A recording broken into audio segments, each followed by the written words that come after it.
are some misconceptions that people have about the laundromat industry, and how Yeah. and how would you address those? Well, I mean, I think like the biggest misconception, and it's funny because nobody uh, who owns a laundromat would say this, but Yeah, that it's a passive or semi-passive right. industry. Who knows where that came from? Yeah, I guess maybe TikTok or YouTube, right. like an influencer. Yeah. Um, I'm assuming that's where that came from. So I think that's obviously like the most obvious one. And build it and they will come. Hmm. Um, you open your doors and they will come. And I don't know where that one came from either, because I've done many, many new investor webinars with Brian Wallace back at my time at CLA, and he Hmm. always started every one of those webinars with build it and they will come. Does not happen anymore, but that Right. was 10 years ago that he was saying that. So Yeah. Right. I don't know exactly where the trend that, you don't need to market your store, or this idea that, you don't really need to market your store, you just need to Right. have your doors open. I don't know where that came from. Yeah. So I would say that those are probably Hmm. the um, the most common.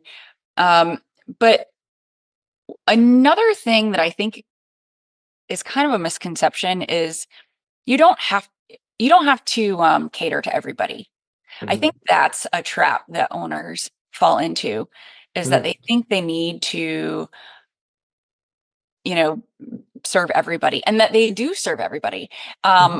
but that is kind of a limiting mindset for owners, because they would attract more customers if they said, "This is who we serve."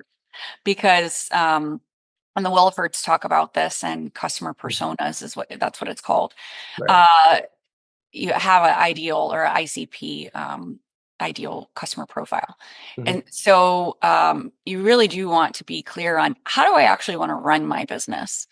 And, so people are afraid to take quarters out of the business, or they're afraid to raise their prices, or they're afraid to not be fully staffed, or they're afraid to be fully staffed.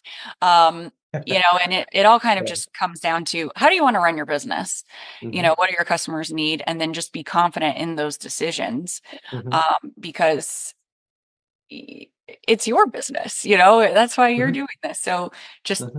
own it, and have a clear vision for Hmm. what's going to work best for you and your store, or your Hmm. stores. Yeah, very good.